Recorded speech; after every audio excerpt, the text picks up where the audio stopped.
Alright, what's going on guys? ShikasClouds here. In this video, I want to briefly talk about the new features for Naruto Storm Revolution. So starting off, there is a new battle system. This new battle system comes with 3 different types of playstyles.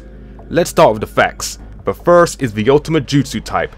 This battle type lets you use the new combination Ultimate Jutsu. In order to use this new pairing attack, you need 80% or more of chakra.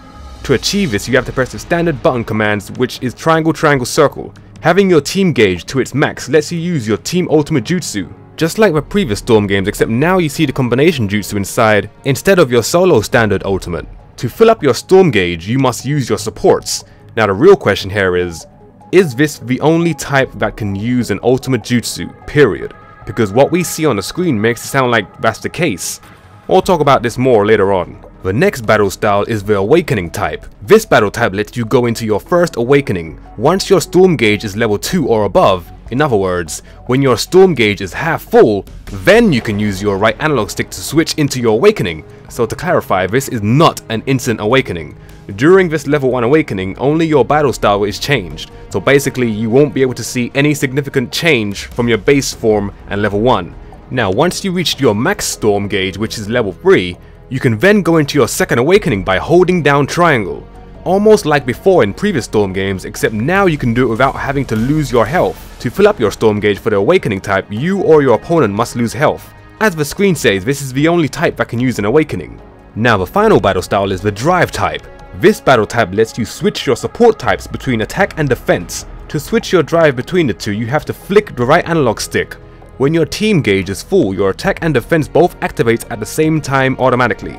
Basically, it's like saying you have 2 guards and 2 attacks, almost like having 4 supports. To fill up your Storm gauge, you must use your supports. Now that you have an understanding on what the 3 battle types are, here is where I get a little confused. Will characters be bound to a certain battle type? And will the battle types only hold one unique ability? Because if we can only use one ability per battle type, it would make sense if we could choose which character we would want to have that battle type with. But on the other hand, what if each character is locked to a specific battle type? Because not everyone has a second awakening. And will CyberConnect 2 give every character a combination jutsu? That's over 100 characters to work on, and that seems a little too far-fetched if you ask me. Now this is where I was coming from earlier about being bound to one ability in battle types.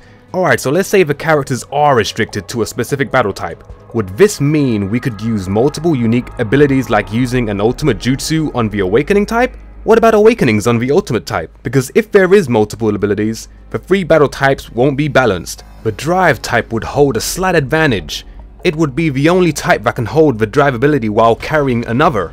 Even if the ultimate type was able to get an awakening or vice versa, the drive would be a better choice over the other 2 since it's the only type to do what it does. But that's just my opinion anyway. What do you think about all this? Do you think all characters will be able to choose which battle type they want with one ability per battle type? Or do you think characters will be locked to specific battle styles with more than one ability per battle type? Let me know in the comments below. This is ShikasClouds, give it a thumbs up, and I'll see you guys next time.